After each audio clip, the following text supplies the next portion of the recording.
ముందుగా మనందరి జగద్గురువైన డాక్టర్ బ్రహ్మశ్రీ పితామహ సుభాష్ పత్రి సార్‌కి ఆత్మప్రణామాలు. నేను ఈ ధ్యానంలోకి రావడానికి కారణమైన శ్రీకాళహస్తి వాస్తవ్యులైన శ్రీ మునివాబు సార్‌కి ఆత్మప్రణామాలు. మన జూమ్‌లో పార్టిసిపేట్ మాస్టర్‌లకి, యూట్యూబ్‌లో వీక్షించే మాస్టర్‌లందరికీ కూడా ఆత్మప్రణామాలు masters. Thank you so much. మరి ఈ రోజున ఇంత అద్భుతమైన జ్ఞానాన్ని అందించుకోవడానికి అవకాశం ఇచ్చిన మహావతార్ ఫౌండేషన్ శ్రీ రంగనాథ్ సార్‌కి, లలిత మేడం గారికి అందరికీ కూడా ఆత్మప్రణామాలు మాస్టర్స్. మరి ఈ రోజున మనం ఎంచుకున్న టాపిక్ మీరే స్వేచ్ఛ. మాస్టర్స్ మీరే స్వేచ్ఛ అని మనల్ని మన గురువుగారు ఎప్పుడు చెప్తూ ఉంటారనమాట. ఈ ధ్యానంలోకి మనం రాగలగడం అంటేనే స్వేచ్ఛ అండి. ఆ స్వేచ్ఛ అనేది మన మనసు స్థాయిలో మనం ఆలోచించుకోవాలనమాట. మన మనసుకి స్వేచ్ఛ ఎలా వచ్చింది? మరి ఈ స్వేచ్ఛ మనకి ధ్యానానికి ముందు ఉందా లేదా? మరి ధ్యానానికి తర్వాత ఈ స్వేచ్ఛని మనం ఎలా పొందాము? హ్మ్. అనే విషయం ఈ రోజున మరి నా అనుభవాలతో మరి ఈ రోజున చెప్పుకుందాం మాస్టర్స్. మరి ఈ స్వేచ్ఛ అనేది మరి మనం మానసికంగా ఎన్నో కోరికలతో ధ్యానానికి ముందు ఉంటాం మాస్టర్స్. కానీ ఆ టైంలో మనకి స్వేచ్ఛ ఉండదు. ఎప్పుడు కూడా ఆ యొక్క కోరికలతో విపరీతమైన కోరికలతో మనం బంధింపబడి ఉంటాం అన్నమాట. ఎందుకంటే ఆ కోరికలతో బంధింపబడి ఉండేసరికి ఏమవుతుంది, ఆ కోరిక తీరకపోతే మనకి మానసికమైన అలజడి, కోపం, ద్వేషం, అసూయ ఎన్నో వస్తాయండి. మనం మానసికంగా ఎప్పుడైతే మనం స్వేచ్ఛగా లేమో, అన్ని దుర్గుణాలు మనకొచ్చేస్తూ ఉంటాయన్నమాట. అందుకే ఏమన్నారు మనల్నందరిని గూడా మన అంతరంగంలో ఈ అరిషడ్ వర్గాలనేవి మనకి శత్రువులుగా మనం భావిస్తూ వచ్చేసాం ఇన్నాళ్ళ నుంచి కూడా. మరి నిజానికి అవి శత్రువులా అంటే శత్రువులు కాదు. మిత్రువులా అంటే మిత్రువులు కాదు మాస్టర్స్. మరి ఎందుకంటే ఆ కోరిక అనేది గనక లేకపోతే, ఆ కోరిక అనే దాంట్లో గనక స్వేచ్ఛ మనకు లేకపోతే ఏంటంటే, సరియైన నిర్ణయాలనేవి తీసుకోకుండా మనం మన పరిస్థితుల్ని, మన యొక్క జీవన విధానాన్ని అస్తవ్యస్తం చేసేసుకుంటూ ఉంటాం మనం. అవును గదా అండి. మరి ఈ కోరికల విషయంలో మనం ఎప్పుడు ఎలా ఉంటామండి? మనకి ఎన్నో కోరికలుంటాయి. ఇల్లు కావాలని, ఎన్నో మరి వాకిళ్ళు కావాలని, ఎన్నో ఆస్తులు కావాలని, కార్లు కావాలని. ఎందుకంటే మన చుట్టాలకుంటుంది, మన ఫ్రెండ్స్‌కుంటుంది, మన తోటి వారికి అన్నిటికి అన్నీ ఉంటాయి. కానీ మనం ఏం చేస్తామంటే, మనం ఎందుకు స్వేచ్ఛను కోల్పోతూ ఉంటామంటే, ఎప్పుడు గూడా మనం అవతల వాళ్ళతో చూసి పోల్చుకుంటూ ఉంటాం మాస్టర్స్. ఎప్పుడైతే పోల్చుకుంటూ ఉంటామో ప్రతి విషయంలో, ప్రతి వాళ్ళ దగ్గర మనం మన అంతరంగంలో ఉండే స్వేచ్ఛని మనం కోల్పోతూ ఉంటామనమాట. మరి ఈ కోరికలనేది అవసరం లేదా? అంటే అవసరమే. ఎందుకంటే ఆ కోరిక అనేది లేకపోతే మనకంటూ ఒక లక్ష్యము, మన జీవితానికంటూ మన ఆశయం అంటూ తీర్చుకోవాలి అంటే ఆ కోరిక ఉంటేనే మరలా ఆ యొక్క ప్రయత్నం చేస్తూ ఉంటాం. కానీ ఇక్కడ మన ప్రయత్నం ఏ విధంగా జరగట్లేదంటే, సరియైన కోరికలు లేకపోబట్టి, సరియైన ప్రయత్నాలు చేయకపోబట్టి, మన యొక్క ఆ కోరికలతో మితిమీరిపోయిన విధంగా ఉంటున్నాం కాబట్టి, మన అంతరంగంలో మనము ఎప్పుడు గూడా స్వేచ్ఛని కోల్పోయి, అంతరంగంగా ఉండే ఈ యొక్క కోరికలన్నింటికి గూడా, ఈ యొక్క రాగద్వేషాలన్నింటికి గూడా మనం బందీ అయిపోయాం మాస్టర్స్. మనం బందీలుగా ఉంటే స్వేచ్ఛగా ఎలా ఉండగలమండి? ఎప్పుడైనా సరే మనసు స్వేచ్ఛగా లేకపోతే ఎప్పుడు చూసినా ఎన్నున్నా మనకి ఎన్ని అందుబాటులో ఉన్నా, ఎన్ని ఉన్నా గూడా మన మనసు ఎప్పుడు గూడా చింతల్లోనే ఉంటుందనమాట. ఏదో కోల్పోయినట్లుగా, ఏమీ లేనట్లుగా వాళ్ళకైతే అన్నున్నాయి, వీళ్ళకైతే ఇదుంది, నాకైతే ఏమీ లేదు. ఉంది. నీకు కూడా ఉంది. కానీ ఉన్నా గూడా నీకు సరిపోవటం లేదు. అంటే నీ మనసు ఎప్పుడైతే మితిమీరిన విధంగా నీ ఆలోచన విధానం కొనసాగుతుందో, ఆ యొక్క స్వేచ్ఛని నువ్వు కోల్పోతూ ఉన్నావనమాట. మరి ఇంకా ఏమంటున్నారంటే, మరి మితిమీరిమైన స్వేచ్ఛను కోల్పోకుండా ఉండి, ఆ స్వేచ్ఛని నువ్వు సద్వినియోగపరుచుకుంటే గనక అంటే, సరియైన కోరికలతో గనుక నువ్వు జీవిస్తూ ఉంటే, నువ్వు అద్భుతంగా నీ యొక్క లక్ష్యాన్ని కూడా చేరుకోగలవు. అప్పుడు నీలో ఉన్న ఆ యొక్క కోరికనేది నిన్ను మింగేయకుండా ఉంటుందనమాట. మరి ఏంటి ఆ కోరిక మాస్టర్స్? మరి మనం ప్రాపంచికంగా మనకి ఇన్నాళ్ళు ఉండేవి ఏ కోరికలనమాట భవనాల గురించో, ఆస్తిపాస్తుల గురించో, మరి వాహనాల గురించో, లేదంటే మన పిల్లలు పెద్ద చదువులు చదివేసి, పెద్ద ఉద్యోగాలు చేసేసి, బాగా సంపాదించేయాలని, ఏవేవో చాలా అందరికి ఉండేవే కదండీ! కానీ ఈ విషయంలో గూడా మాస్టర్స్ నాకు కూడా ఉండేవండి. మా పిల్లలు గూడా పెద్ద చదువులు చదివేసి, పెద్ద ఉద్యోగాలు చేసేసి, బాగా పేరు ప్రఖ్యాతులు తెచ్చేసుకొని, బాగా సంపాదించేసి, వాళ్ళు ఏవో లగ్జరీగా బతికేయాలని చాలా అనుకునేదాన్ని. ఇప్పుడెట్లా తెలుసా పరిస్థితి పూర్తి రివర్స్ అనమాట. ఇద్దరైతే బాగా అయితే చదువుకున్నారు కానీ, మేమిద్దరం ఉద్యోగాలు చెయ్యం. ఇద్దరం వ్యాపారాలే చేస్తామని చెప్పని వ్యాపారాల్లోకి ఇద్దరు దిగిపోయారండి. ఒక 1 ½ ఇయర్ అయితే పెద్ద బాబు జాబ్ చేశాడు గానీ బెంగుళూరులో. తర్వాత జాబ్ అని వదిలేసేసి ఇక బిజినెస్ అంటూ వచ్చేసారనమాట. కానీ ఎంత ఆశ ఉండేదో మాస్టర్స్. ఎందుకంటే ఆశకి నేను బందీ అయిపోయానన్నమాట. నాకు స్వేచ్ఛ లేదు. ఎందుకంటే పిల్లలు అట్లా ఇద్దరు వ్యాపారాలు అనగానే నా మనసులో అంతరంగంలో స్వేచ్ఛ అంతా నేను కోల్పోయా అన్నమాట. అంటే దిగాలు పడిపోయా ఇంకా. అంటే వ్యాపారాలు కూడా మంచియే గదా! ఎందుకు వెంటనే అది రిసీవ్ చేసుకోలేకపోయాను. ఇదంటే నా మైండ్ అంతా కూడా నేను దానికి బందీ అయిపోయా. ఉద్యోగాలు మంచిగా టిప్ టాప్‌గా టక్‌గా రెడీ అయిపోయి ఆఫీస్‌కెళ్ళిపోయి పెద్ద ఆఫీసర్‌గా అయిపోవాలని ఇంక కోరిక మైండ్‌లో పెట్టేసుకున్నా కదా! సో, దానివల్ల అందులో నుంచి నేను స్వేచ్ఛగా లేకుండా బందీ అయిపోబట్టి నేను దానికి ఇరుక్కుపోయి అందులో ఆ కోరికతో ఇరుక్కుపోయానన్నమాట. సో, అందువల్లే మనం ధ్యానంలోకొచ్చిన తర్వాత మనం ఏం చేస్తామంటే, ఈ ధ్యానంలో నీలోకి నువ్వు ప్రయాణించి, నిన్ను నువ్వు తెలుసుకుంటే, నీ యొక్క ఎంపికలేంటి, ఈ భూమి మీదకి నువ్వు తెచ్చుకునే ఎంపికలేంటి, అనే విషయం నువ్వు తెలుసుకోవటం వల్ల ఏమవుతుందంటే, నీకున్న పరిస్థితులు కావచ్చు, నువ్వు ఎదుర్కొనే ప్రతి సంఘటన కావచ్చు, నువ్వు తెచ్చుకున్న ఎంపికలనే విషయాన్ని మనకి అర్థమవుతూ ఉంటుందండి. మరి నేను ధ్యానంలోకొచ్చిన తర్వాతనే ఈ యొక్క కోరికలన్నీ బాహ్యంగా ఉండే కోరికలన్నీ కూడా ఎన్నో ఉండేవి. నాకు కూడా అందరిలానే బాగా ఉండేవన్నమాట. కానీ ఇప్పుడొచ్చిన తర్వాత ఏమైందంటే ప్రతి కోరిక నుంచి నేను స్వేచ్ఛను పొందానండి. అంటే నిజంగా స్వేచ్ఛ అన్న పదం చాలా సార్లు మనం వింటూనే ఉంటాం. కానీ నిజంగా స్వేచ్ఛ అనేది ఎక్కడ రావాలి? మన అంతరంగంలో మన లోపల రావాలి. అది బయట ఉండే ఒక వస్తువు కాదు. మన లోపల వచ్చే విషయం అని చెప్పి నాకు ప్రాక్టికల్‌గా నాకు అర్థమైంది మాస్టర్స్. ఎందుకంటే ప్రాక్టికల్‌గా అర్థమైంది కాబట్టే ఇప్పుడు ఏ సంఘటనకైనా సరే ఓకే. ఇది నేను తెచ్చుకున్న ఎంపికే. ఈ కోరిక నాకు తీరలేదు. ఓకే. ఇది నాకు నా జర్నీలో నాకు అది లేదు కాబట్టి నేను ఈ యొక్క కోరిక నుంచి నేను బందీ నుంచి విడిపోయాను. అంటే స్వేచ్ఛను పొందాను. ఒక పక్షిలాగా హాయిగా అంటే నా మనసు తేలికైపోతుంది. ఎప్పుడైతే మన అంతరంగ మన హృదయం తేలికైపోతుందో ఆటోమేటిక్‌గా స్వేచ్ఛగా అన్నమాట. మనం స్వేచ్ఛ అనగానే ఏమనుకుంటాం మాస్టర్స్ ఇంకా? ఒక పక్షి స్వేచ్ఛగా ఎగురుతుంది అనే దానికి మనం సింబాలిజంగా ఆలోచించుకుంటాం కదా అండి! ఇక్కడ మనం గూడా ఒక పక్షుల్లాంటోళ్ళమే. మన అంతరంగం పక్షిలాగా ఎగురుతుందన్నమాట ఇక్కడ. బాహ్యంగా ఒక పక్షిలాగా ఆకాశంలో ఎగరడం అంటేనే ఎగిరితేనే స్వేచ్ఛని కాదు. మన అంతరంగంలో ఏదైతే సరికాని భావాల నుండి, మరి సరికాని కోరికల నుంచి విపరీతంగా ఉండే కోరికల నుంచి మనం బయటపడి, వాటన్నింటిని కూడా సమతుల్యం చేసుకుంటూ, మన జీవన విధానాన్ని మరి ఎప్పుడు కూడా మనం బ్యాలెన్స్ చేసుకుంటూ, ఇయన్నీ కూడా ఈ ఎంపికలు, ఈ కష్టాలు, నష్టాలు, నువ్వు ఇప్పటిదాకా తెచ్చుకున్న పెద్ద పెద్ద కోరికలు ఏవైతే ఉన్నాయో, ఇయన్నీ సరికానివి అనే విషయం నీకు అర్థమైన తర్వాత నువ్వు నీ అంతరంగంలో స్వేచ్ఛను నువ్వు పొందగలుగుతూ ఉంటావు. మరి నేను బాహ్య ప్రపంచంలో ఉన్న కోరికలన్నీ గూడా మరి ఒక ఇల్లు, వాకిల్లు గురించైతేనేమి, మరి వ్యాపారాల గురించైతేనేమి ఎన్నో ఉండేవి మాస్టర్స్. మరి చాలా నష్టాలు పొందాం మేము గూడా మా ప్రాక్టికల్ లైఫ్‌లో. అంటే ఒక మనిషికి ఏవైతే ఒక వ్యాపారం అంటూ, ఒక డబ్బంటూ, ఒక ఇల్లంటూ, పిల్లలు చదువులు, వ్యాపారం ఇయన్నీ సహజంగా ప్రతి ఒక్కళ్ళకి ఉండేయండి. కానీ సహజంగా ప్రతి ఒక్కళ్ళకి ఉండేవి. అవన్నీ కూడా ఏ విధంగా ఉంటే మనం ఆనందిస్తాం. అన్నీ బావుంటే మనం ఎగిరి గంతేస్తాం. అవునా అండి? ప్రతిదీ ఓహో! వ్యాపారం బావుంది. మంచిగా డబ్బులొస్తున్నాయి. మంచిగా పిల్లలు చదువుకొని మంచిగా సెటిల్ అయిపోయారు. అన్నీ బాగా జరిగిపోతే ఇంక అనుకోవాల్సిన పనేంటండి? ఏదైతే సరిగా అనుకున్నది జరగదో, ఏదైతే మనకు అనుకూలంగా కాకుండా ప్రతికూలంగా జరిగిందో, వాటన్నింటి నుంచి కూడా మనం ఎప్పుడైతే ఆ సంఘటన అంగీకరించి, మనం వాటి నుంచి మనం బయటపడగలుగుతామో, నిజమైన స్వేచ్ఛ అంటే అదే. అంటే మనకు ఆ పరిస్థితి ప్రతికూలంగా ఉన్నా గూడా మన అంతరంగం స్వేచ్ఛగానే ఉంటుంది.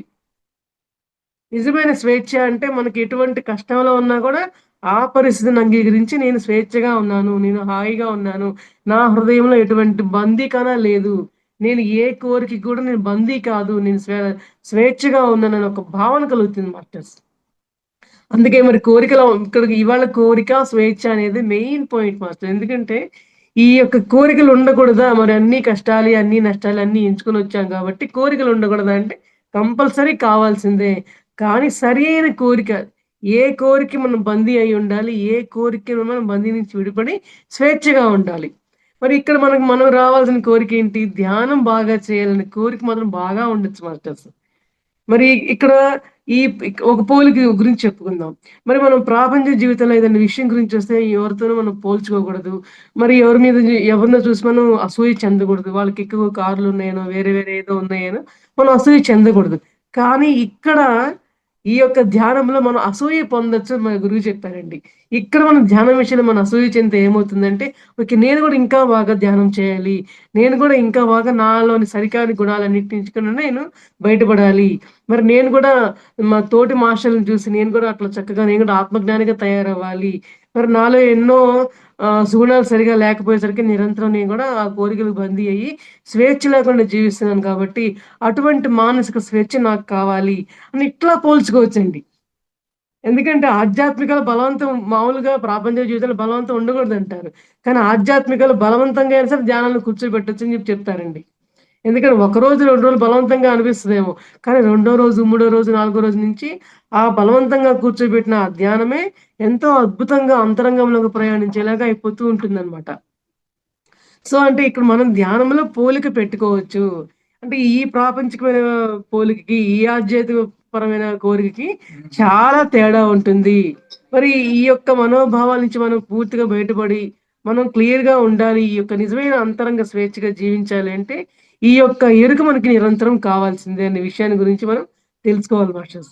మరి అరిషడ్ వర్గాలు అంటే మనం ఈ ఆహ్ కామ, క్రోధ, లోభ, మోహ, మదమాత్సర్యాలన్నిటి గురించి గూడా మనం నిరంతరం చెప్పుకుంటామండి.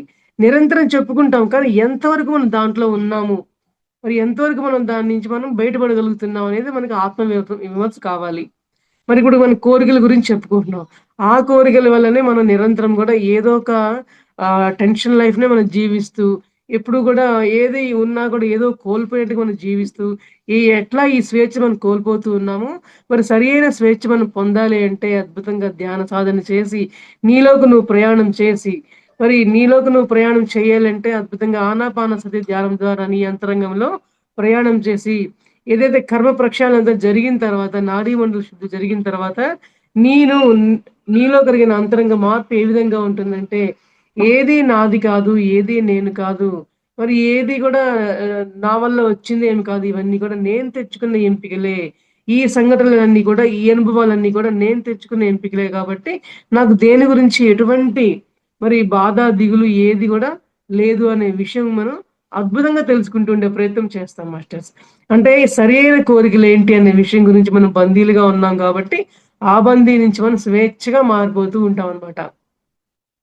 కోరికల నుంచి ఆ రకంగా స్వేచ్ఛ పొందుతూ ఉంటాం. మరి క్రోధం గురించి. మరి క్రోధం గురించి మనం ఈ క్రోధంలో మనం చాలా బందీగా ఉంటామండి. ఎందుకంటే మనకేదన్నా అనుకున్న కోరిక నెరవేరలేదు అంటే కోపం వస్తది ఫస్ట్. నేననుకున్నాను. ఇది జరగలేదు. ఎట్లైనా సరే జరగాలి అనే ఉక్రోషం వస్తదనమాట. మరి ఎవరో ఒకళ్ళు మనల్ని ఏదో ఒకటి కామెంట్ చేస్తూ ఉంటారు. మనల్ని గేలి చేస్తూ ఉంటారు. ఏదో ఒక విషయం మనల్ని కామెంట్ చేస్తూ ఉంటప్పుడు మనకేమవుతుందంటే, మనం మనసు లోపల కోపం వచ్చేస్తూ ఉంటది. వీళ్ళ దగ్గర నుంచి మనల్ని ఎంతో అవమానం పొందుతూ ఉన్నాం కాబట్టి మనకు కోపం వస్తూ ఉంటుందనమాట. ఆ కోపమే ఏమవుతుంది క్రోధంగా మారిపోతుందండి. ఈ క్రోధంగా మారేసరికి మనం అంతరంగంలో ఏమవుతామంటే, వీళ్ళ మీద ఎప్పుడో అయినా సరే పగ తీర్చుకోవాలి. మరి వీళ్ళ గురించి నేను ఏదో ఒకటి టిట్ ఫర్ టాట్ లాగా వీళ్ళకి కూడా ఏదో ఒకటి దెబ్బ తగలాలి. వీళ్ళు కూడా నాకులాగా ఏదో ఒక రకంగా నష్టపడాలి అని నెగెటివ్ థాట్స్ విపరీతంగా పెరిగిపోతాయండి. క్రోధాన్ని పెంచుకుంటూ ఉంటే నెగెటివ్ థాట్స్ విపరీతంగా పెరిగిపోతూ ఉంటాయన్నమాట. అదే కోపం ఉండకూడదా అంటే ఇక్కడ మళ్ళీ ఇందాక కోరికలు ఉండకూడదా అంటే ఉండొచ్చు అని ఏ విధంగా చెప్పుకున్నామో, అట్లాగే ఇక్కడ కూడా అన్నమాట. క్రోధం ఉండకూడదా అంటే ఉండొచ్చు. కానీ ఎంతవరకు కోపం మాత్రమే ఉండాలి. కోపం వేరు, క్రోధం వేరు. కోపం అంటే ఏంటి? సహజంగా ఆ పరిస్థితికొచ్చిన తాత్కాలికంగా వచ్చే కోపాన్ని కోపం అంటారు. ఇందువల్లే ఆ కోపం వల్ల ఎవరికీ ఏ ప్రమాదం ఉండదండి. కేవలం అప్పుడే యొక్క పరిస్థితిని మాత్రమే చక్కబెరుచుకోవడం కోసం మనం కోపంగా మాట్లాడొచ్చు తప్పులేదు. సపోజ్ పిల్లలు తప్పు చేశారు, కోపంగా అరవచ్చు. సపోజ్ వర్కర్స్ మనం వర్క్ చేపిస్తున్నాం, వాళ్ళు తప్పు చేశారు, వాళ్ళు అరవచ్చు. అది కేవలం ఆ పరిస్థితిని చక్కబరచడం కోసం వచ్చే కోపం మాత్రమే కాబట్టి, మనం ఆ కోపానికి బందీలుగా లేమండి. క్రోధం అనే ఒక యాంగిల్‌ని చూసారా? ఆ క్రోధం ఏంటి? మనల్ని ఎవరన్నా అవమానించారు అన్నప్పుడు ఆ క్రోధాన్ని మనం పెంచేసుకుంటూ ఉంటామనమాట.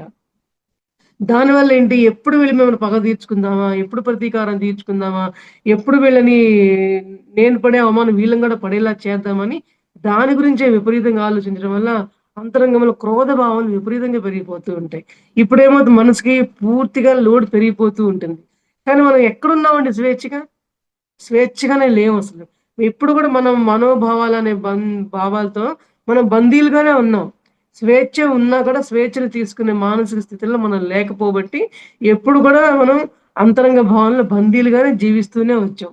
కాబట్టి ధ్యానంలో కన్నా వచ్చిన తర్వాత మరి నిజమైన స్వేచ్ఛ అంటే ఏమిటో మనం తెలుసుకోవటం వల్ల, మరి ఇప్పుడు మనం మన కోపాన్ని క్రోధంగా మారకుండా ఎలా మనం ఆలోచించగలగాలంటే, మనకొచ్చిన కష్టం కావచ్చు, నష్టం కావచ్చు, అవమానం కావచ్చు, ఏవైనా గూడా ఇయన్నీ మనం తెచ్చుకునే ఎంపికలే.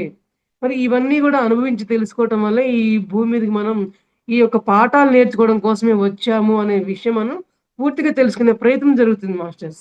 అప్పుడు మనకి ఎటువంటి క్రోధ భావనలు మన అంతరంగంలో ఉండవండి. అంతకుముందు మన ప్రాపంచికలో ఉన్న క్రోధ భావనలు ఏమైనా ఉన్నా కూడా అవన్నీ గూడా పూర్తిగా తుడిచిపెట్టుకుపోతాయన్నమాట. మరి ఈ విషయంలో నేను గూడా చాలా బెస్ట్ ఎగ్జాంపుల్ మాస్టర్స్. ఎందువల్లంటే మరి మరి అందరిలాగా నేను గూడా ఎన్నో కోపాలు, ఆవేశాలు ఎవరి మీదైనా కసి తీర్చుకోవాలి అనేటట్లుగానే ఉండేదాన్నండి. ఎప్పుడైతే ధ్యానంలోకి అడుగు పెట్టి, స్వాధ్యాయంలోకి అడుగు పెట్టానో మాస్టర్స్, వన్ డేలో మారానంటే ఎవ్వరు నమ్మలేరు మీరు. ఒక్క రోజులో వచ్చిన మార్పనమాట. వీళ్ళందరికీ ఏదో గుణపాఠం చెప్పాలి, కసి తీరాలి, ఏదో ఒక మాటలతోని కనీసం వాళ్ళని ఏదో ఒక మాటనే నేను తృప్తి పడాలి అని ఏదో రకంగా ఆలోచిస్తూ ఉన్న నేను, ఎప్పుడైతే ఈ సంఘటనలన్నీ కూడా నీకొచ్చిన అవమానాలన్నీ కూడా నీ ఎంపికలే అని ఎప్పుడైతే నేను చదివానో, ఒక స్వాధ్యాయం అనేది నన్ను బాగా మార్చేసిందండి. అంటే ధ్యానానికి స్వాధ్యాయం కూడా తోడవ్వాలి అని ప్రాక్టికల్‌గా నా లైఫ్‌లో నిరూపితమైంది మాస్టర్స్.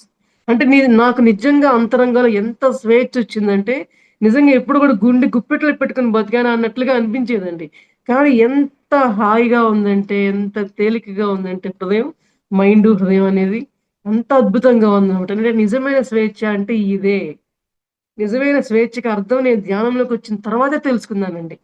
ప్రతి ఒక్కళ్ళం గూడా ప్రతి భావన నుంచి మనం ఎప్పుడైతే బందీఖానా నుంచి మనం బయటపడతామో, నిజమైన స్వేచ్ఛ అన్న పదానికి అర్థం ఎవరికి వాళ్ళు స్వానుభవంగానే తెలుసుకుంటారు మాస్టర్స్. మాట పరంగా చెప్పడం వేరు, అనుభవపూర్వకంగా తెలుసుకోవడం వేరు. అందుకే మన పత్రిసారు అనుభవానికి మించిన జ్ఞానమే లేదు అని మరి ఊరికే అనలేదు కదా మాస్టర్స్. మరి క్రోధం గురించి మనం ఈ రకంగా మన స్వేచ్ఛను పొందామండి. లోభం గురించి చెప్పుకుందాం. మరి ఇంతకుముందు మనం ఎట్లా ఉంటామండి? మన ధ్యానంలో రాకముందు ప్రతి విషయాన్ని మనం ప్రతి వస్తువుని మనమే దాచుకొని, మనమే తినాలి, మనమే ఉపయోగించుకోవాలి, ఎవరికీ ఉంచకూడదు. ఎవరికైనా పెట్టినా గూడా ఏదో కాస్తో కూస్తో అంటే ఎప్పటికి కూడా ఈ నాది, నేను అనే లోభత్వం అనేది విపరీతంగా ఉంటుందండి. అంటే ఎవరికైనా పెట్టినా గూడా ఏంటంటే మనకే 30% ఉంచుకొని ఇంకొకళ్ళకి ఏదో అట్లా ఇచ్చేవాళ్ళమేమో. అంటే మనకే ఎక్కువ ఉండాలనే భావనే ఎక్కువుంటుంది. అది మాత్రం ఖచ్చితంగా మాస్టర్స్.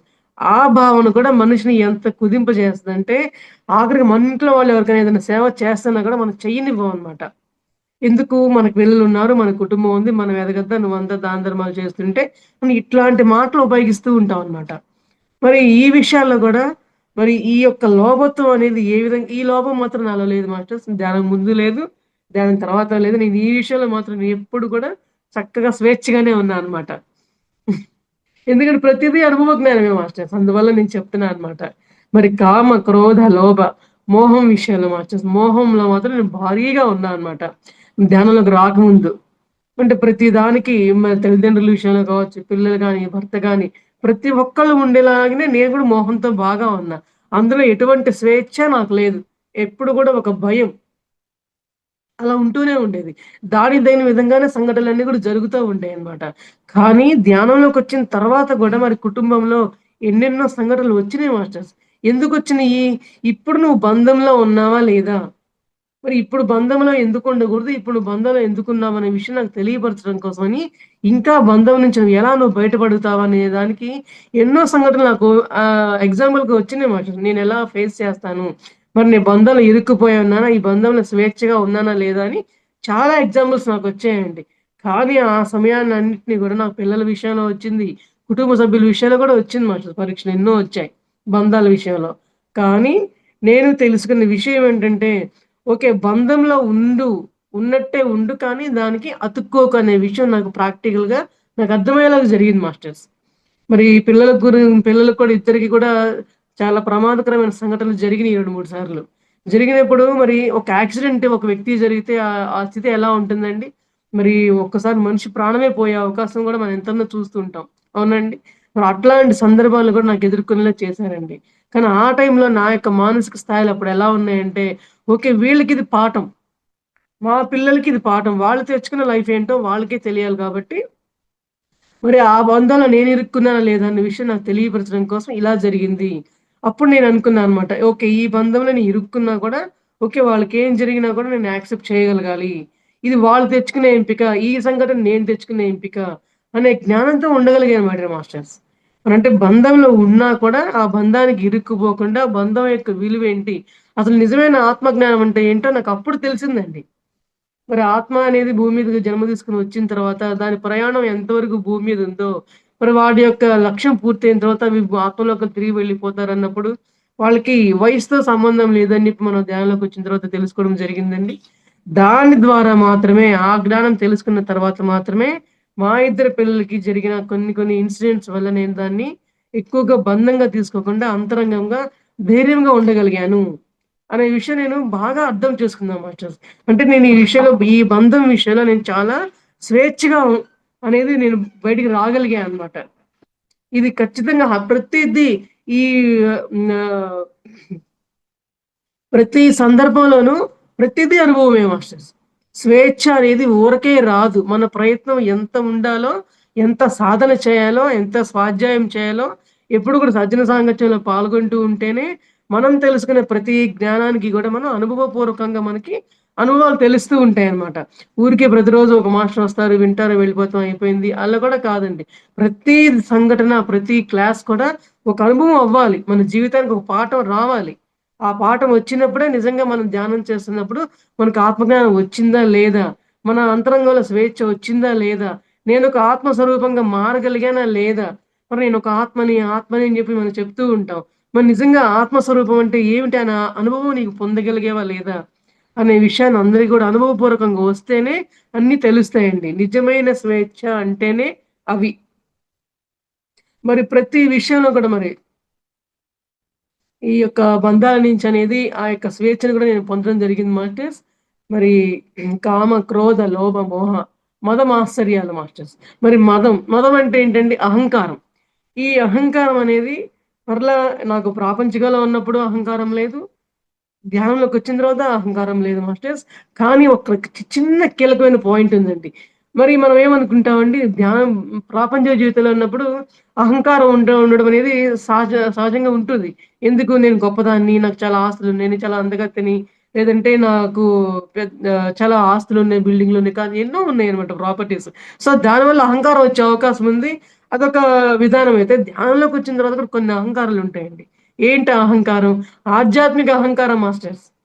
ఇంటికి ఇక్కడ గూడా మరి నేనెక్కువగా ధ్యానం చేస్తాను. నేనెక్కువగా క్లాసులు చెప్తాను. నాకన్ని విషయాలు తెలుసు. నేను చాలా బుక్స్ చదివేశాను.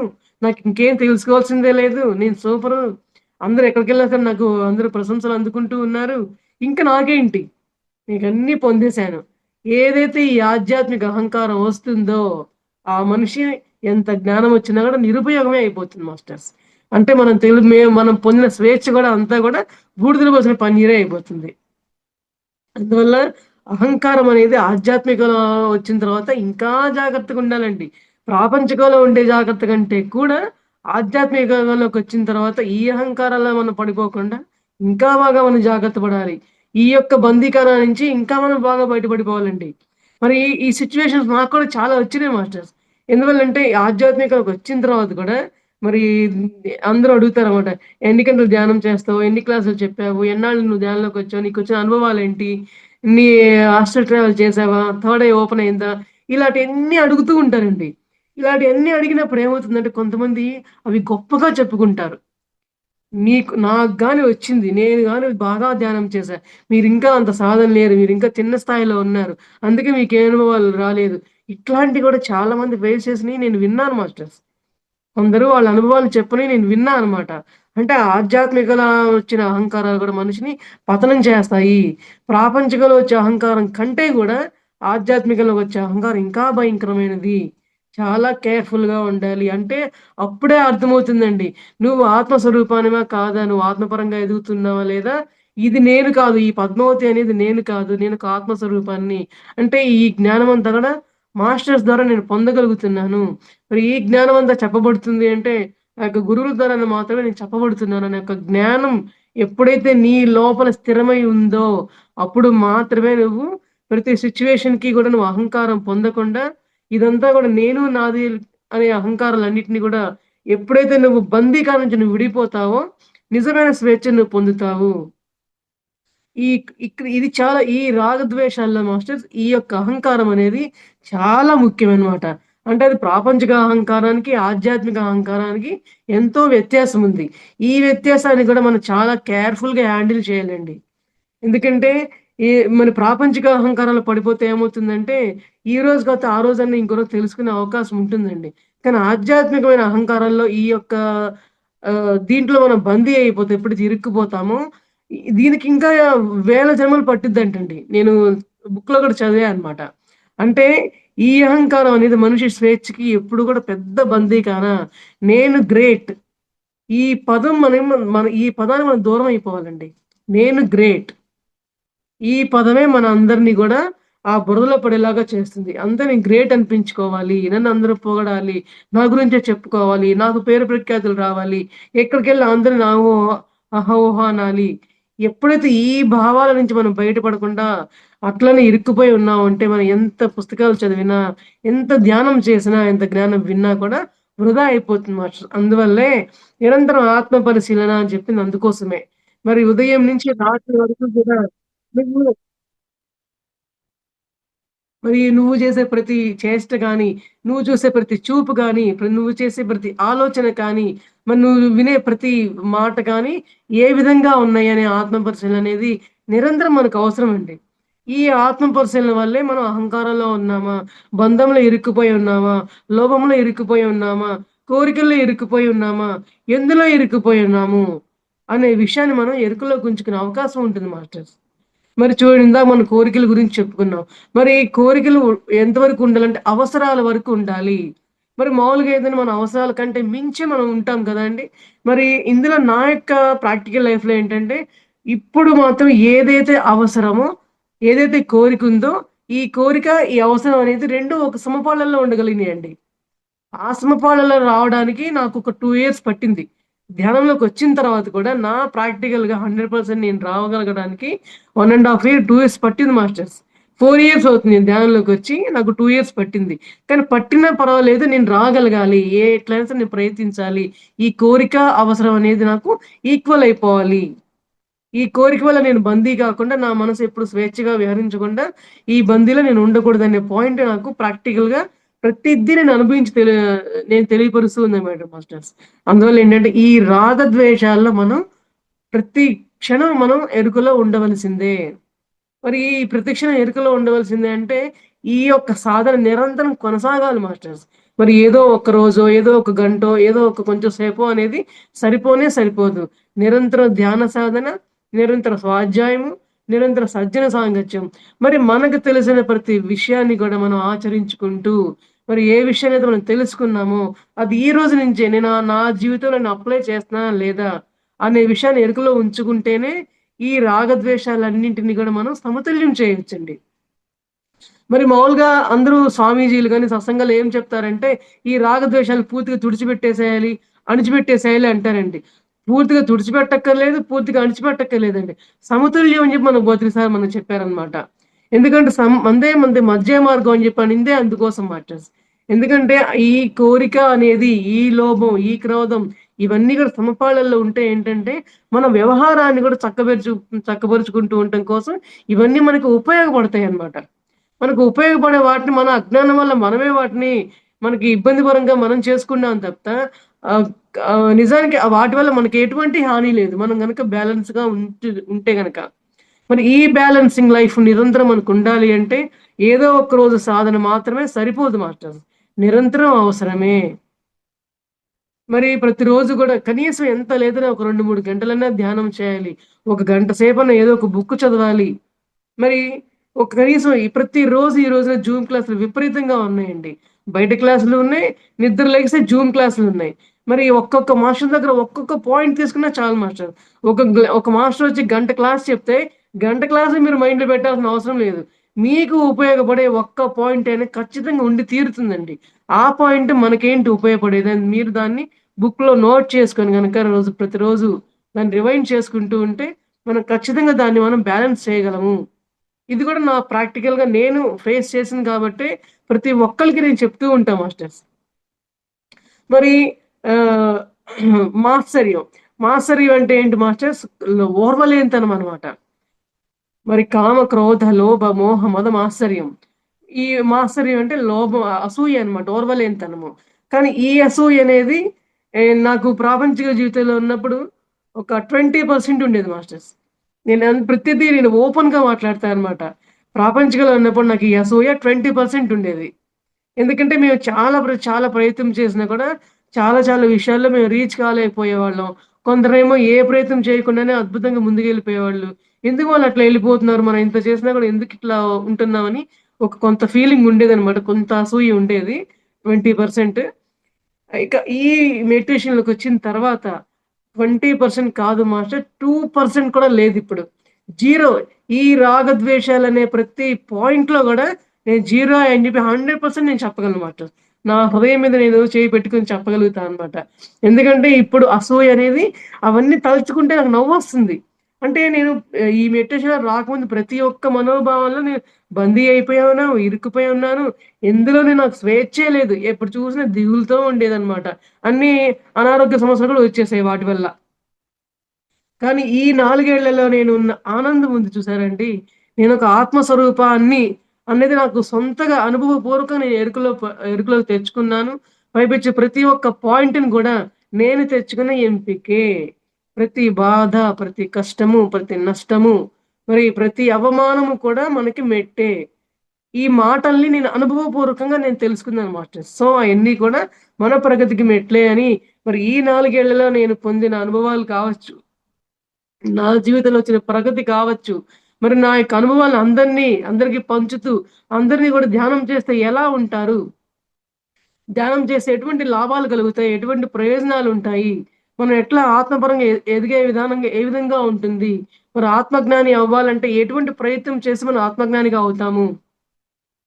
మరి అంతకుముందు ఆత్మజ్ఞానం అంటే ఏంటో తెలీదు నాకు 4 ఏళ్ల క్రితం. బ్రహ్మజ్ఞానం అంటే ఏంటో తెలీదు. ఆ పదాలు ఏదో కొండల్లో గడ్డమెంచుకునే మునులకే తప్ప మనం మన వల్ల ఏమవుతుందన్న ఒక భావన మాస్టర్స్. ఎప్పుడైతే నేను పిరమిడ్ ధ్యానంలోకి రావడం జరిగిందో పత్రిసారి దగ్గర నేను విన్నాను. ఆత్మజ్ఞానము, ఆత్మజ్ఞానులు, బ్రహ్మజ్ఞానులు అంటే ఓహో! ఇంత తేలికనా? ఇంట్లోనే కూర్చొని, ఇంట్లోనే ధ్యానం చేసుకుంటూ, ఇంట్లోనే జ్ఞానం పొందుతూ ఎన్నో అనుభవాలు ఇంట్లో నుంచే పొందగలిగే అవకాశం ఇక్కడ ఉంది అంటే, ఏమిటో అనుకున్నాను గానీ, ప్రతిదీ సాధించడానికి ఇల్లు గూడా ఉపయోగపడుతుంది. సంసారంలో నిర్వాణం పొందడానికి ఎంతో అద్భుతమైన సాధనలున్నాయి. మరి నేను గూడా సంసారంలోనే ఉంటూనే, మరి ధ్యానంలోకి రాకముందుండే సంసారానికి, ధ్యానంలోకి వచ్చిన తర్వాత ఉండే సంసారానికి చాలా అంటే చాలా మార్పులున్నాయి మాస్టర్స్. పూర్తిగా. చాలా మార్పులు కాదు. పూర్తి మార్పులనమాట.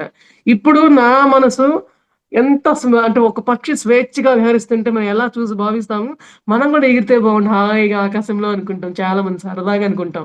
కానీ ఆ సరదా అనేది నిజమవుతుందండి. అంటే మన ఆనందం వల్ల మనకు ఆ భావనొస్తుందనమాట. నేను గూడా ఆ పక్షిలాగే హ్యాపీగా ఎగురుతున్నా. ఎందుకు? ఇప్పుడు మన మనసులో ఎటువంటి బరువు లేదు. ఎటువంటి భారము లేదు. మరి ఎటువంటి భారం లేకపోతే అంతకంటే కావాల్సిందేంటండి?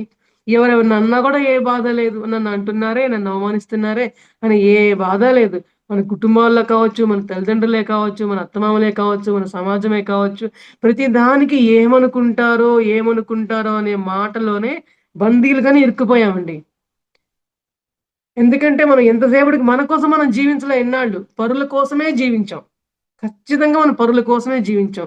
వాళ్ళేమనుకుంటారో బాగోదేమో, వీళ్ళేమనుకుంటారో బాగోదేమో. ఇప్పుడు మాత్రం ఆ విషయాలు ఏది లేదు మాస్టర్స్. ఎవరేమనుకోడే పాయింటే లేదు. ఎవరేమన్నా అనుకున్నా కూడా ఓకే. వాళ్ళకి కృతజ్ఞతలు, ధన్యవాదాలు. నన్ను ఎవరైతే అవమానిస్తారో వాళ్ళందరికీ కూడా ధన్యవాదాలు. ఎందుకంటే నా కర్మలు వాళ్ళందరూ తీసుకొని నన్ను ఖాళీ చేస్తున్నారనే భావన నేను పెంపొందించుకున్నాననమాట. వీళ్ళందరిని గూడా ఆత్మలో కలిసి నేనే తెచ్చుకున్నాను. నన్ను అవమానించండి. నన్ను ఆత్మజ్ఞానంగా పెంపొందించండి అని నేనే తెచ్చుకున్నా వీళ్ళందరిని గూడా ఆత్మలోకాల నుంచి అని నా లోపల నేను నవ్వుకుంటా మాస్టర్స్ ఇప్పుడు. ప్రతిదీ నవ్వే. అంతకుముందేంటి ప్రతిదీ ఏడుపే. ప్రతి చిన్నదానికి ఏడుపే. ఇప్పుడు ప్రతి చిన్నదానికి నవ్వే. అంతకంటే ఏం కావాల్సింది మాస్టర్స్ ఇప్పుడు. దిగులు అంటే ఏంటో, పూర్తిగా ఎరేజ్ అయిపోయింది. బాధ, ఇరుక్కుపోవడము, బంధము, బాధ, ఒకళ్ళని చూసి పోల్చుకోవటము, అసూయపడ్డము. అసలు మనకి ఈ భూమి మీదకి ఒక జీవాత్మ వచ్చింది అంటే, ఈ నియమాలన్నిటిని భూమి మీద నేర్చుకొని, ఈ పాఠాలన్నిటిని భూమి మీద నేర్చుకొని, తిరిగి మనం ఆత్మలోకాలు ప్రయాణం చేయడం కోసమే మనం వచ్చామండి. కానీ వచ్చామన్న విషయం తెలుసుకున్న తర్వాత మన ప్రయత్నం అనేది సరియైన విధంగా ఉందా? లేదా? అనేది మన జీవన విధానం మీద ఆధారపడి ఉంటుంది. మన ప్రయత్నం ఎంతవరకు ఉందా? అనేది మన మీద ఆధారపడి ఉంటుంది.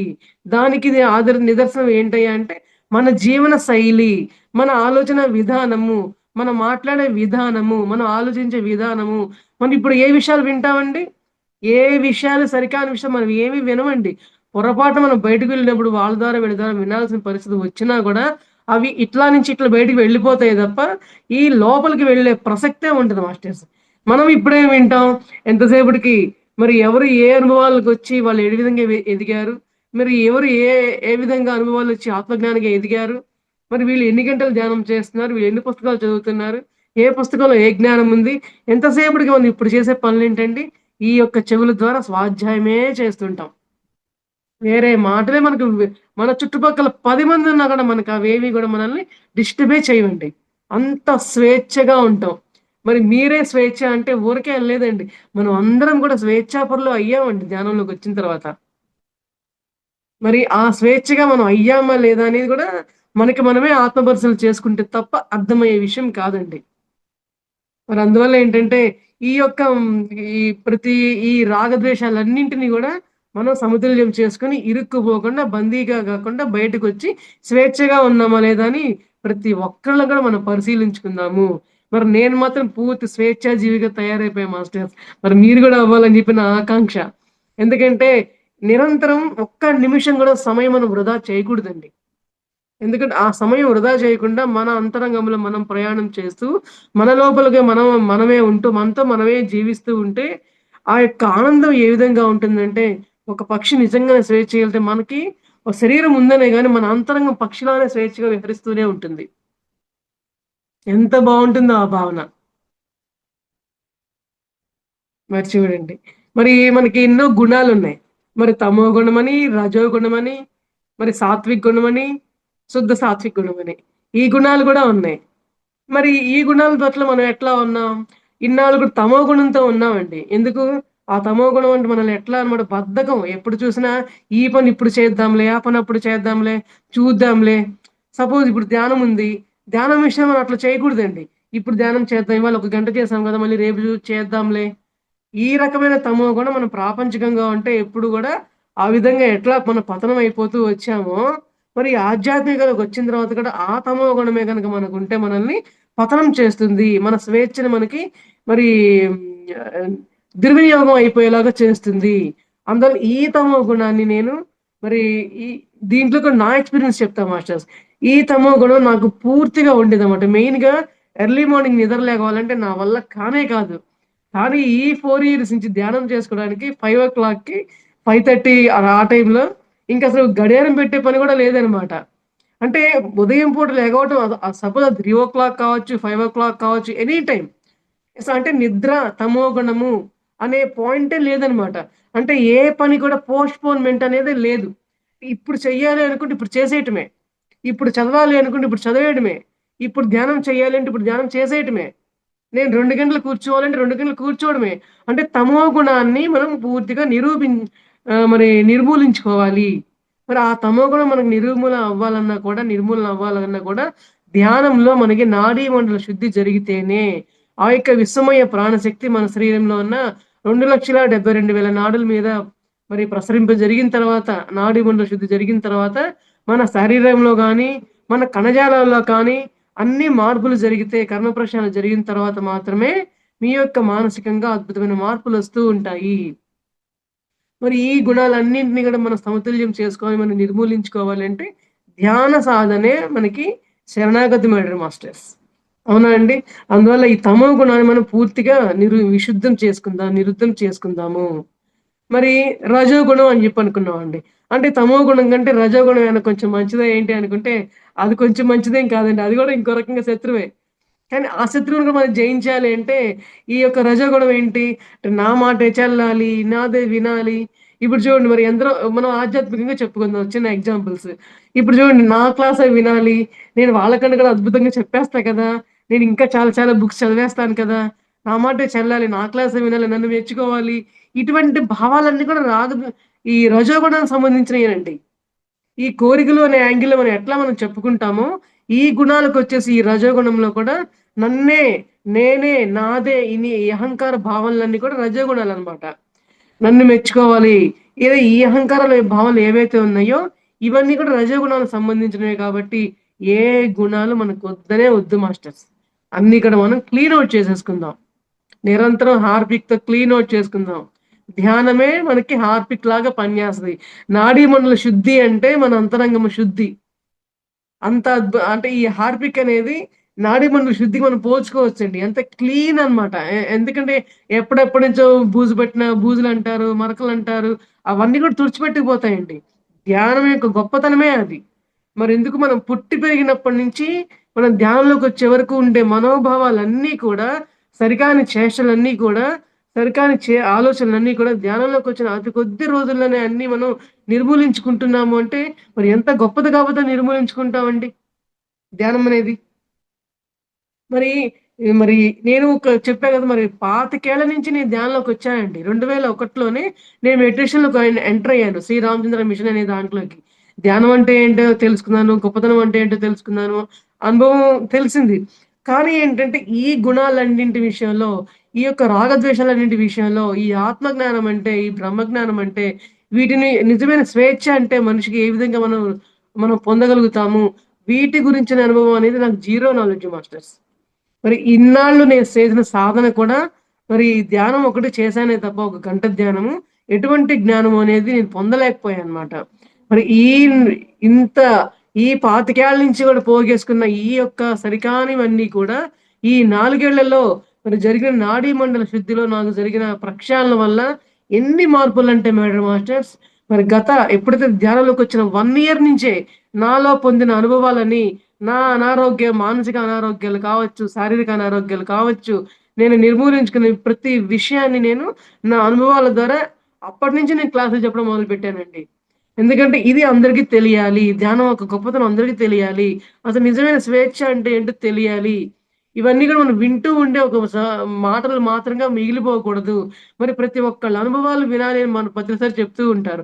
అనుభవాలకు వినటం కోసం నేనున్నానయ్యా. నీ అనుభవాలు చెప్పు అని అంటూ ఉంటాను అనేవాడు ప్రతిసారిని. మరి నాకదే మైండ్‌లో పడిపోయింది మాస్టర్స్. నా అనుభవాలు అందరికి ఆదర్శప్రాయం అవ్వాలి. నా అనుభవాలు అందరికి కూడా వాళ్ళ మనసులో ఉన్న పట్టిన బూజునంతా తొలగింపు చేసేలాగా ఉండాలి. మరి ఒకళ్ళు ప్రయత్నం చేసిన తర్వాత మనం ఎందుకు చేయకూడదు అనే ఒక పట్టుదల వాళ్ళలో నేను నా యొక్క అనుభవాల ద్వారా, నా యొక్క మాటల ద్వారా నేను వాళ్ళకి తెలియపరచాలి. అనే విషయాన్ని నేను మరి ఒక 3 ఇయర్స్ నుంచి మాస్టర్స్ 4 ఇయర్స్ అయింది నేను ధ్యానానికొచ్చి.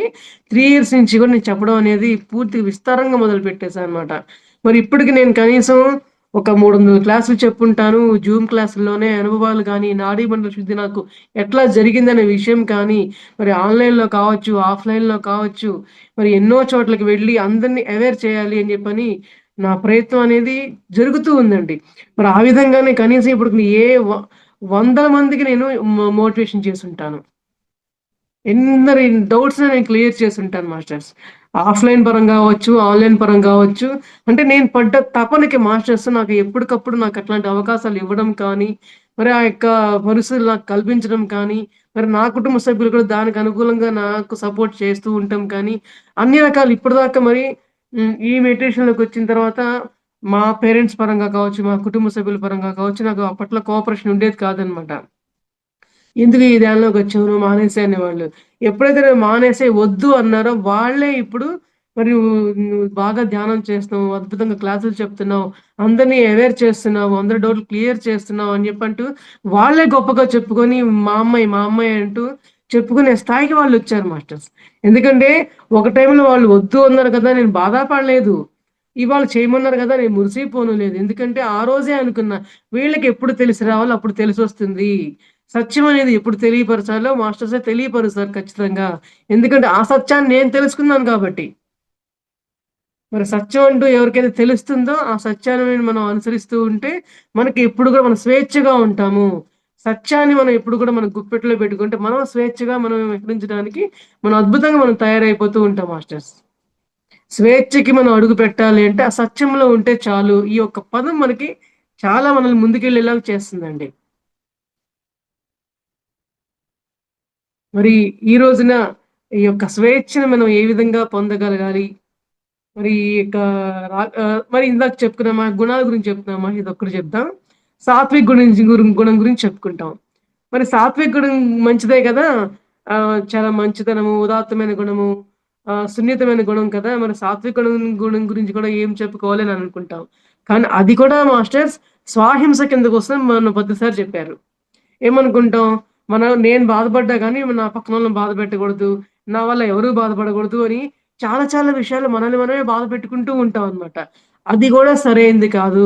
పరహింస ఎలాంటి సరికానిదో, స్వహింస కూడా సరికానిది అని నేను తెలుసుకోవడం జరిగిందనమాట. అప్పటినుంచి ఈ స్వహింస గూడా అంటే అతి సాత్విక గుణం, శుద్ధ సాత్విక గుణం గూడా మనల్ని ఇబ్బందుల పాలు చేస్తుంది. మనల్ని వెనక్కి జారే ప్రయత్నం చేస్తుంది. అని శుద్ధ సాత్విక గుణాన్ని గూడా మనల్ని వెనక్కి లాగే ప్రయత్నం చేస్తుంది కాబట్టి, దాన్ని కూడా మనం సమతుల్యం చేసుకోవాల్సిందే. అంటే సమయానికి తగిన విధంగా మనం యొక్క సాత్విక గుణం ఉండాలే తప్ప, మనల్ని ఈవిడ చాలా ఉత్తమమైనది, చాలా సాత్వికురాలు, చాలా గొప్పావిడ, ఎన్ని అవమానించినా ఏం పట్టించుకోదు, ఏం చేసినా ఏముండదు అని పనిమాల మన కోరి కష్టాలు తెచ్చుకోవాల్సిన అవసరం లేదండి. మనం సాత్విక గుణంలో ఉన్నాం కాబట్టి. కాబట్టి సహజంగా వచ్చే వాటిని మనం ఏ విధంగా ఎప్పటికప్పుడు మనం నిర్మూలించుకోవాలనే విషయం గురించి మనం ఆలోచించాలి తప్ప, మనలో సాత్విక గుణాలొచ్చినియి గదా! మనలో రజోగుణాలొచ్చినియి గదా! అని మనం కోరి కష్టాలు తెచ్చుకొని వాటి ద్వారా మనం ఎలా బయటపడాలి అనే విషయం మనం ఆలోచించాల్సిన అవసరమే లేదు. సహజంగా మనకేమి రావాలో అవి వస్తూనే ఉంటాయి. సహజంగానే మన ప్రయత్నం జరుగుతూనే ఉండాలి తప్ప, ప్రత్యేకంగా మనం వేటిని గూడా మనం వాటి ముందుకు వెళ్ళాల్సిన అవసరమే లేదండి. అందువల్లేంటంటే, ఈ తమో గుణాన్ని నిర్మూలించుకుంటే, ఈ రజో గుణాన్ని నిర్మూలించుకుంటే, ఈ సాత్విక గుణం కానీ, శుద్ధ సాత్విక గుణం గుణం కానీ, ఇవన్నీ కూడా మనం బ్యాలెన్సే కావాలండి మనకెప్పుడు గూడా. పూర్తిగా నిర్మూలన అని మనకి మన గురువుగారు చెప్పనే లేదు. సమతుల్యము, మధ్య మార్గము, మరి అటు ప్రాపంచికము, ఇటు ఆధ్యాత్మికము. మరి ప్రాపంచికం అంటే, మరి నిరంతరం గూడా మనం మనోభావాల్లో ఇరుక్కుపోయి, మన స్వేచ్ఛ మనమే బందీ చేసుకుంటాము. ఆధ్యాత్మికలో రావడం అంటే, మన యొక్క మనోభావాలన్నిటి నుంచి కూడా బందికాల నుంచి ఇట్లా విడివడి, పక్షిలాగా స్వేచ్ఛగా మనం ఆనందపరంగా, మరి మానసికంగా ఎగురుతూ ఉంటాం. అంటే ఆనందంతో ఎగిరి గంతులేస్తూ ఉంటామని అర్థం మనం తీసుకోవాలండి. అంటే ఇది నిజమైన స్వేచ్ఛ అనేది మనకి ధ్యానంలోకొచ్చిన తర్వాత, మన యొక్క ఆధ్యాత్మిక పరంగా మనం ఎదిగిన తర్వాత, మన మనోవికాసం ఎదిగిన తర్వాత మాత్రమే నిజమైన స్వేచ్ఛ అంటే ఏమిటో మనకు అర్థమవుతుందనే విషయాన్ని మనం తెలుసుకుంటూ ఉండాలి. మరి ఈ స్వేచ్ఛని మనకు ఒక రోజే కావాలండి స్వేచ్ఛ? ప్రతిరోజు కావాల్సిందే. ప్రతిరోజు మనకు ఆనందం కావాల్సిందే. అందువల్ల ప్రతిరోజు గూడా ఆత్మ పరిశీలన గూడా కావాల్సిందే. మరి ప్రతిరోజు ఆత్మ పరిశీలన మనం చేసుకోవాలంటే వర్తమానం అనేది కంపల్సరీ మనకు ఉపయోగపడే మొట్టమొదటి మెట్టు మాస్టర్. వర్తమానమే. ఈ వర్తమానంలో ఉంటే మనం ఈ ఆగామి కర్మల్ని గూడా మనం మరలా సంచిత కర్మల్లోకి వేసుకోకుండా మనల్ని కాపాడుకునే ప్రయత్నం గూడా జరుగుతూ ఉంటుందండి. ఎందుకంటే మనం ఆత్మలోకాల నుంచి వచ్చేటప్పుడు ఎటు సంచిత కర్మల్ని తెచ్చుకుంటాం, ప్రారబ్ధ కర్మల్ని తెచ్చుకుంటాం. మరి ఈ ఆగామి కర్మలన్నా మనం మూట కట్టుకోకుండా ఉండాలంటే ఎప్పుడు కూడా నిరంతరం ఎరుగుతూ ఉంటూ వర్తమానంలో ఉంటే ఆటోమేటిక్‌గా ఈ కర్మలన్నా కనీసం మనం తగ్గించుకునే ప్రయత్నం జరుగుతుంది.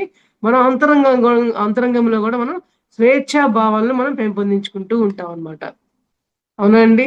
అందువల్లేంటంటే ప్రతిరోజు అంటే ఈ ఆత్మ పరిశీలన అంటే ఏం లేదు మాస్టర్. మన గురువుగారు మనకు 3 చెప్పారు. 3 క్షేత్రాల్లో వాక్‌క్షేత్రము, భావనా క్షేత్రం, చేష్టా క్షేత్రం. ఈ 3 గుర్తుపెట్టుకుంటే చాలా అంటే చాలా ఈజీ అండి. ఉదయం నుంచి మనం ఎవరితో మాట్లాడాం, ఏం ఆలోచించాం, ఏం ప్రవర్తించాం. ఈ 3 మనం పరీక్షించుకుందామండి. అనవసరంగా మాట్లాడామా? అనవసరంగా కొన్ని మాటలు విన్నామా? అనవసరంగా కొన్ని మాటలు మాట్లాడామా? మన వల్ల ఎవరు బాగుపడిపోయినా పర్వాలా. బాధపడకుండా ఉంటే చాలు.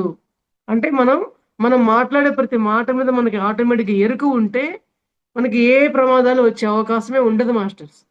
దాన్నే ఎరుక, వర్తమాన క్షణంలో జీవించడం అని మనం అనుకుంటాం. కాబట్టి ఈ వర్తమానం, ఈ ఎరుక అనేది మనల్ని ఈ రాగద్వేషాల నుంచి, ఈ బందికానాల నుంచి, ఈ యొక్క మనోభావాల నుంచి మనందరిని కూడా స్వేచ్ఛాయుత భావాలకి వచ్చే విధంగా మనల్ని తయారు చేస్తుంది కాబట్టి, ఇవన్నీ మనకి నిరంతరం జరుగుతూ ఉండాలంటే, మరి చివరాఖరికి మనం చెప్పుకునేది ఏంటి అంటే, మన త్రిమూర్తులు. నిరంతరం ధ్యానము, స్వాధ్యాయము, సజ్జన సాంగత్యాలు మాత్రమే మనల్ని ఆత్మజ్ఞానులుగా తీర్చిదిద్దబడతాయి. అనే విషయాన్ని మనం తెలుసుకుంటూ ఉందాం మై డియర్ మాస్టర్స్.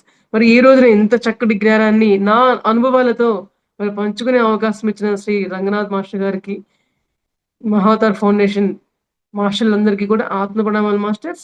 మరి ఇప్పటిదాకా మరి ఎంతో ఓపికగా అందరూ కూడా మాస్టర్లు విన్నందుకు మన జూమ్‌లో పార్టిసిపేట్ అయిన మాస్టర్లందరికీ కూడా ఆత్మ ప్రణామాలు. అలాగే యూట్యూబ్‌లో వీక్షించే మాస్టర్‌లకి కూడా ఆత్మ ప్రణామాలు masters. Thank you so much.